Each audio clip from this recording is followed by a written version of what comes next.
We understand that a group of angry ANC members disrupted the ANC's treasurer while he was speaking at the Eastern Cape's ANC Manifesto launch. Our reporter Zimkhitha Manqinana joins us live from Mthatha in the Eastern Cape, where the launch is happening. Good afternoon, Zimkhitha. What is happening there?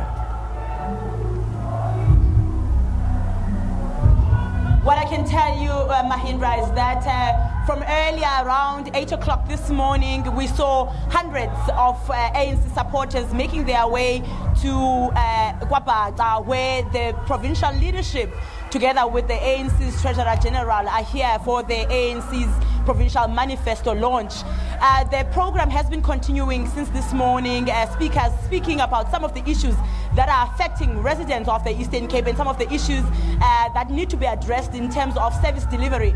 But when it was the time for the main speaker, who was the Treasurer General, Mr. Paul Mashitile, he took to the stage, and when he was starting to make his speech, a group of ANC supporters started singing songs, some showing placards, saying that they are unhappy that in their villages they still do not have electricity, some do not have proper roads, and the issue of latrine toilets was also raised by the people who were protesting here.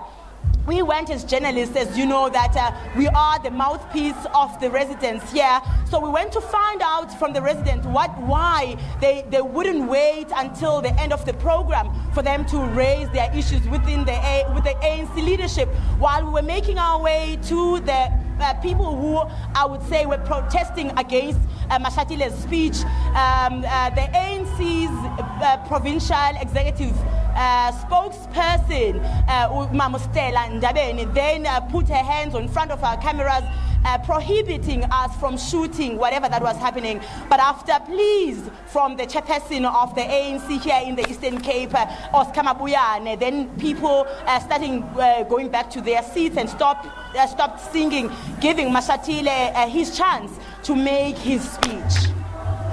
Okay, so what was the outcome thereafter?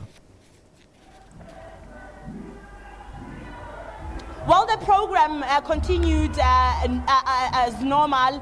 Mashatile continued to address the people, telling them that they are aware as the ANC about some of those service delivery backlogs and that they need to take into account as the ANC. But he urged the thousands of people that are here that they must go to the polls on the 8th of May to cast their ballots and vote for the ANC.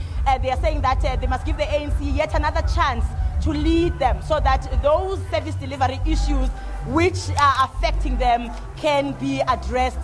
But as he was continuing speaking, even though people were not singing, it was a bit noisy compared to other speakers who were speaking in front of Mashatile, a sign of unhappiness amongst the people that are attending here.